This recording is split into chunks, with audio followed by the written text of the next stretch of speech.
হরে কৃষ্ণ বন্ধুরা, আপনারা কি ভগবান শ্রীকৃষ্ণের একটি জিনিস ফলো করেছেন যে তাকে আপনি যেখানেই দেখবেন, কোনো মন্দিরে, কোনো মূর্তিতে বা কোনো ক্যালেন্ডারে দেখবেন তার মুখে না একটা মুচকি একটা হাসি রয়েছে। তো তা আসুন সেই মুচকি হাসির কারণ কি, একটা গল্প শোনাই।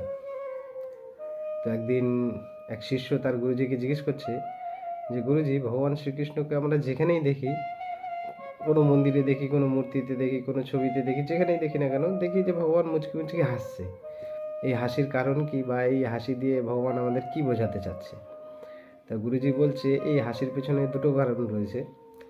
একটি কারণ হলো যে আমাদের জীবনে যতই কঠিন সময় আসুক না কেন, যদি আমরা ধৈর্য ধরতে পারি তো সেই সময়টা আমরা হাসি, এর জন্যই আমাদের ধৈর্য ধরতে বলে ভগবান।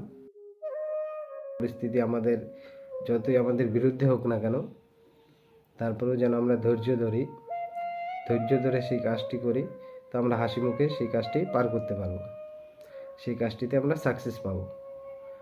আর দ্বিতীয় কারণ হলো, ভগবান মুচকি মুচকি হাসছে এই কারণেই, ভগবান বলছে মানুষকে যে তুই তোর ইচ্ছে মতো কর্ম কর, লাস্টে তো সেটাই হবে যেটা আমি চাইবো। তাই জন্যই আমাদের কর্ম করার আগে ভেবে কর্ম করা উচিত, ভালো কর্ম করা উচিত, মানুষের উপকার করা উচিত, ধর্মের পথে চলা উচিত, কৃষ্ণ নাম নেওয়া উচিত। এবার আমরা যখন সময় পাই তখন ফাঁকে ফাঁকে ভগবানের নাম নিলেই হবে। আর মানুষ,